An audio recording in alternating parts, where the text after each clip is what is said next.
Hey everyone, welcome back. Today I want to talk about vinyl for a little bit, specifically the Phono Preamp, the Phono Stage, that amplifier, the preamplifier we all need to play our records. Some of them are built into a record player, some of them are built into receivers and integrated amplifiers, and some of them are separate boxes that cost anywhere from $40 up to the sky's the limit. I'm sure there's a phono preamp out there for $30,000, $40,000. This hobby, this audio thing can get pretty crazy when it comes to money. And as I've talked about before, it's not always true that the more you spend, the better you get. I have 4 phono preamps I've been listening to here for weeks. In the case of 2 of them, a couple of years now. And I'm talking about 2 from Black Ice Audio, which are tube-based, and 2 from Past Labs, which are solid state. I also want to touch on a little preamp that is a couple $100 these days. I think it's $250 or might be $200, from a US-based company called Schiit Audio now. Schiit makes some really good stuff, and it's spelled Schiit, I think, but they make some really good stuff for affordable prices right here in America. And they have a little phono preamp called the Mani, and I've owned the Mani for quite a while. I don't have it right now, but I owned it for a couple of years, and I ran it a few years ago with the Technics 1210 GR, which I actually still have, and I'm running it with an Audio-Technica cartridge.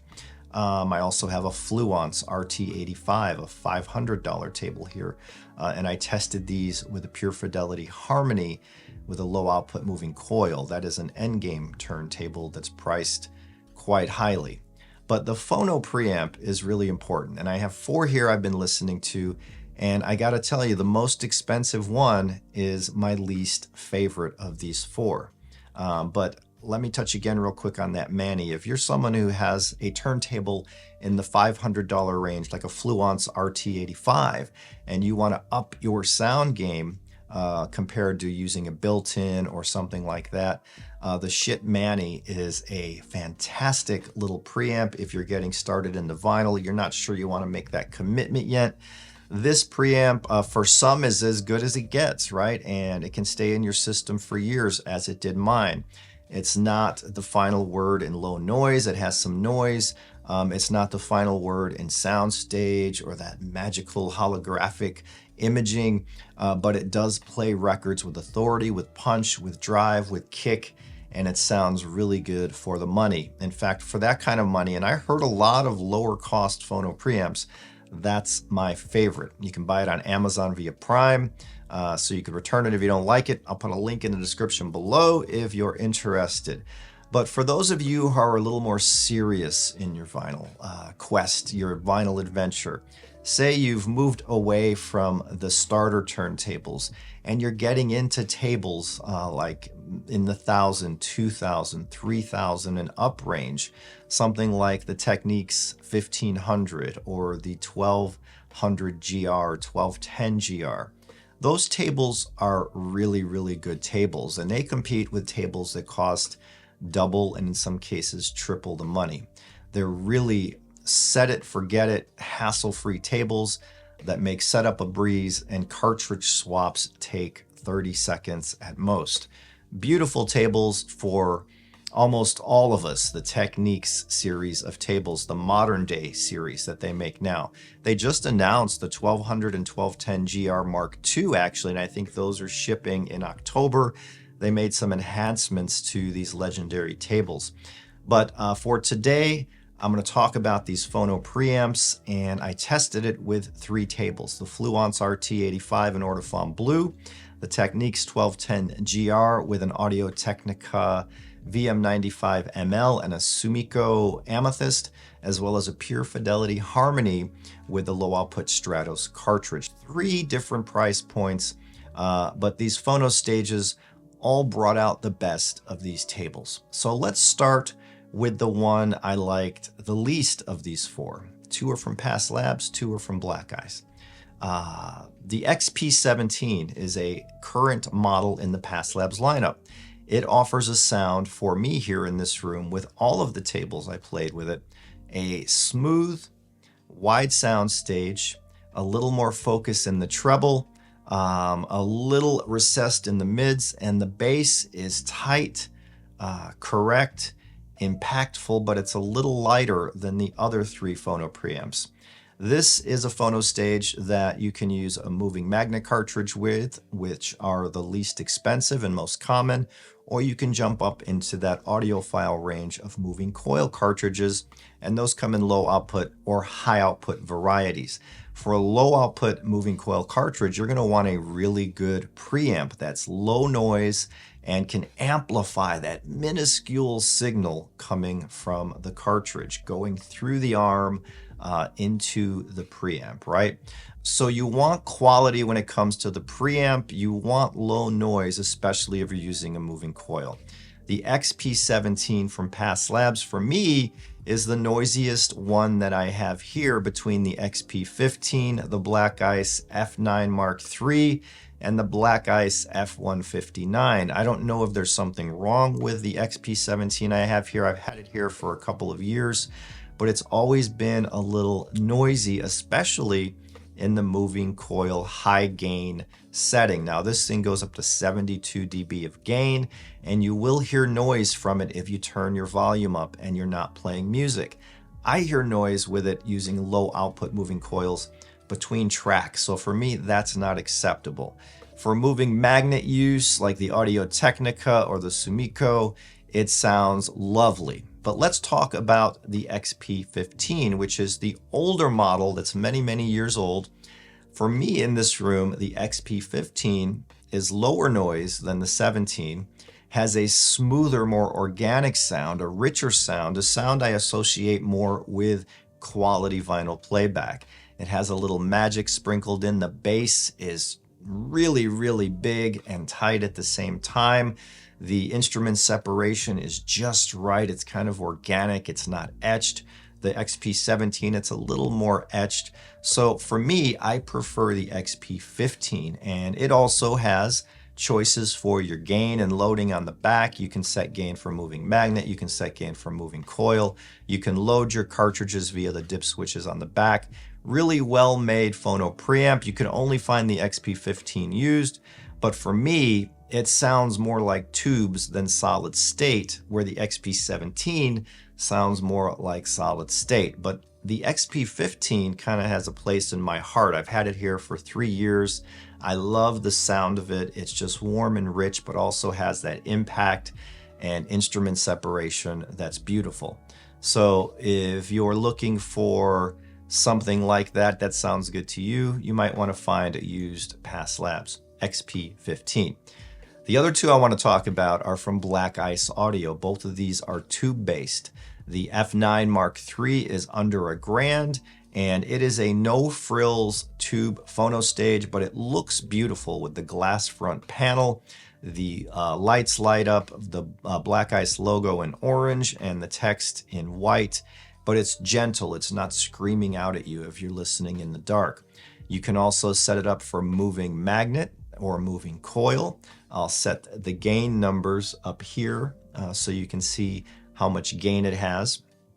And one thing I noticed about the F9 is it's low noise. Now, for me, it had lower noise than both Past Lab models, meaning if I set it to its highest gain setting and turn up my amplifier, there's noise there, of course. You're going to get noise with a tube-based design at its highest gain with your amplifier cranked up.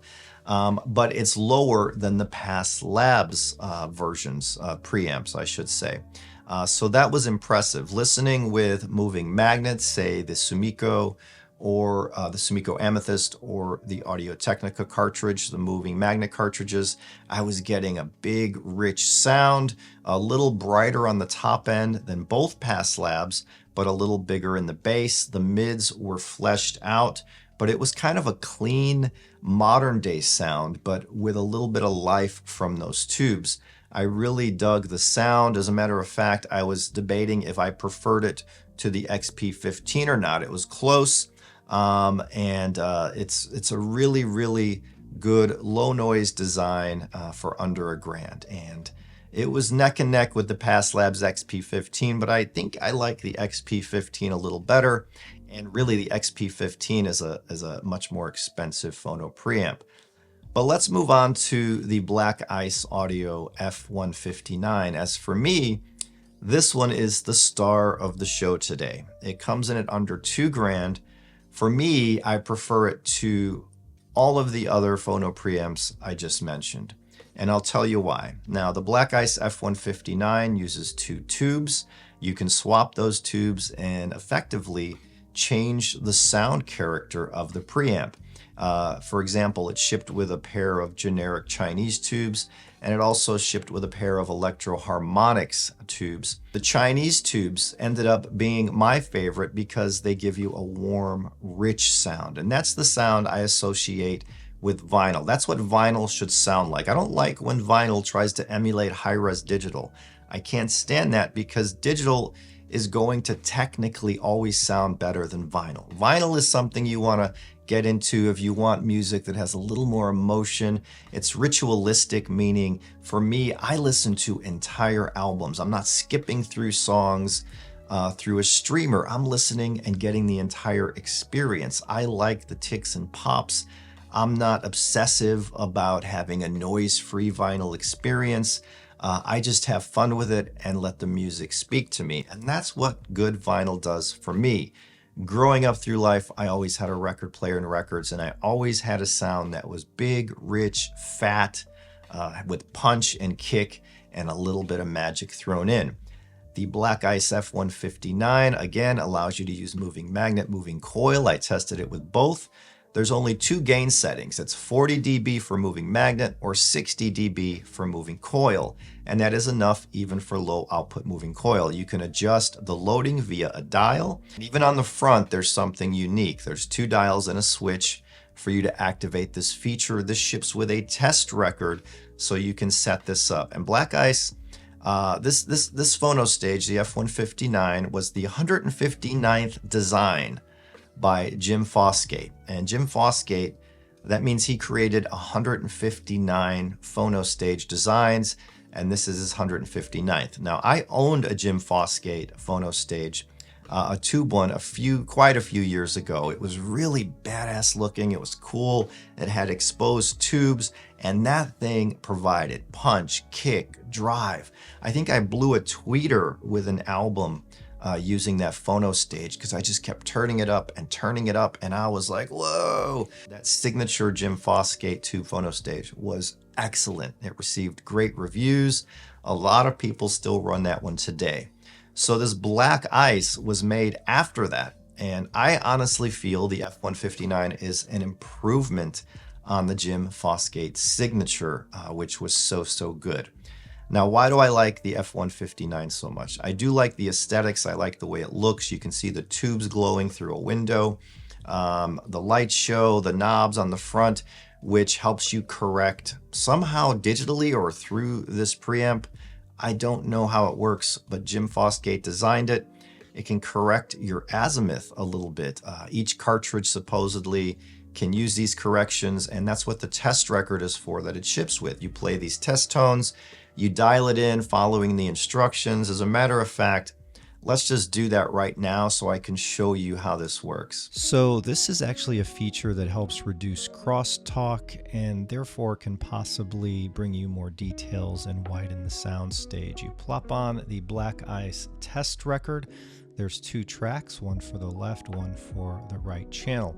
We'll start with setting up the left channel. Now that the record is playing, we activate the switch, we move the other switch to the left channel, we turn the knob to the left until that gauge goes all the way to the left right before it pops back up, right?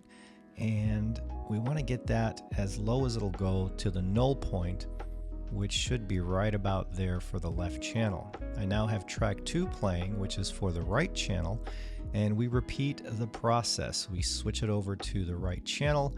We turn that dial until we hit the null point. It's right before it pops back up, and that was quick and easy. All set up, ready to go.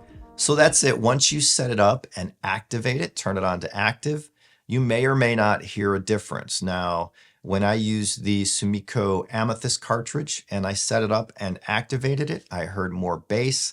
a little bit more details or a cleaner sound stage, something to that effect, but the bass was a little more plentiful. When I did this setup with the Audio Technica cartridge, I didn't really hear a difference when I activated it. So is it a gimmick? No, because I heard it working, but it may not work in all scenarios where it will actually change the sound. But it's a pretty cool feature to have. I've never seen that on any Phono preamp. And yeah, it's kind of cool.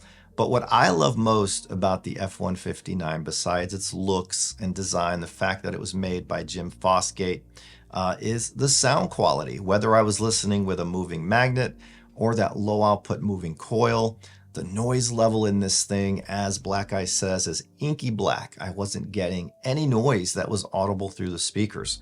Also, it provided that rich tonality that comes from tubes. And most serious, picky vinyl files, I'll say, those who are really into their vinyl, they use tube phono preamps because tubes offer that fatness, that richness, that at least I associate with vinyl, much like the past Labs XP15 does.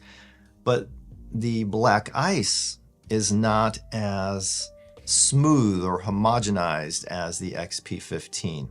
The instruments are separated a little more. There's more depth in the sound stage. There's a little more height in the sound stage. And while the past Labs is no muss, no fuss, it's solid state, no tubes to swap or replace, the Black Ice F159 for me is bringing better sound quality and a richer experience with more of that vinyl goodness that I remember, right? That I associate playing records with. As I said, I'm not a fan of these phono stages, and there's many of them out today that try to make your vinyl sound uber clean and like digital, and there's just no point in that. Records are supposed to be different from digital for a reason. For me, records, like I said, it's a ritual. I listen to the whole album front to back. I relax more. I'm not worried about what song I'm going to find in my streaming service. I play the record, I wipe it with a brush, and I enjoy it front to back. And for me, I was doing that a lot over the last few weeks. I was even considering dropping digital for the first time ever. I'm not going to do that, but I was digging the experience so much. And I gotta say, I was really digging the experience when I pulled out that old 1210 GR, because I was able to just swap head shells so easily, just set the tracking weight. That is quite the turntable for the everyday person who's serious about vinyl. And it just makes the experience so much fun, so much hassle-free. There's nothing to tweak or mess with, and it just sounds really, really good and quiet. So for me, the Technics 1210 GR with the Audio Technica cartridge, the $200 cartridge that comes with a head shell already set up, with the Black Ice F159 was the system I listened to most of all. It might not have been the most resolving and airy like you get with the Pure Fidelity setup. It might not be as free-flowing as even the Fluence RT85 going into a past Labs XP15. But for me, that combo of the Technics 1210 GR, the Audio Technica cartridge, which is an affordable cartridge, the ML version, it's an astounding buy, that cartridge. I used to have the older version of the 95, and it was nowhere near as good as this latest version. So Audio Technica has hit it out of the park with that cartridge. I prefer it to the 3 times as more expensive Sumiko Amethyst, which is warmer and richer, but it's not as an exciting of a listen. But with the Black Ice F159 and the Chinese tubes, I'm getting that warm, rich, fat vinyl experience I love, with just enough instrument detail, a big sound stage, and some depth. It is beautiful. Now, what else can I tell you? This is under $2,000. You can buy it directly from Black Ice Audio. They also have the F9, which is just under $1,000. And compared to the F159, you lose the azimuth correction, and you also get a little bit, it's just a leaner sound to me. It's still very good, and it has that instrument separation. It's actually quite fantastic for the money. It's quite a few steps up from that Schiit Mani I told you about, and it's also pretty dead quiet. That's remarkable that the tube designs here were more quiet than the solid state designs here. So the Black Ice Audio Phono preamps are the real deal. They'll bring you that vinyl experience, that sound. It's not going to be trying to sound like digital, but it's going to sound just like vinyl should. At least that's been my experience. As always, I don't get paid to do these videos. I do get sent review units, and I get to evaluate them over weeks of time and tell you guys about it right here, but I do not get paid in any way to do these reviews. For that reason, and all the time these take me for listening, packing, shipping, recording, editing, writing on the website, the only thing that brings in income to me are the video views here, the ad revenue, which is very, very tiny. And I have a membership option here that's $5 that helps support keeping these reviews going. And you'll get videos from time to time, behind the scenes, first looks. Sometimes you get to see the videos before anyone else. So there's some perks that come along with it as well. If you enjoy my reviews, consider joining and helping these reviews to continue. So I want to thank you all for watching this one. And I hope you have a great weekend listening to some killer vinyl. I know not everyone out there is into vinyl, but I've been getting more and more and more back into it lately.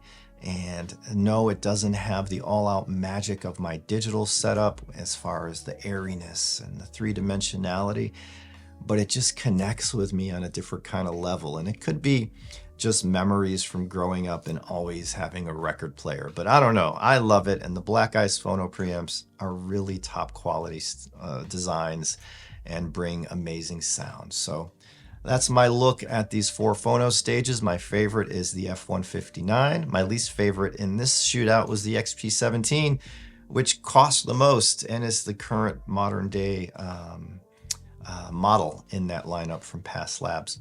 So they're all good though. They all sound remarkable. And this is all just my personal opinions, but there you go. Thanks for watching. I'll see you guys in the next one. Have a wonderful weekend.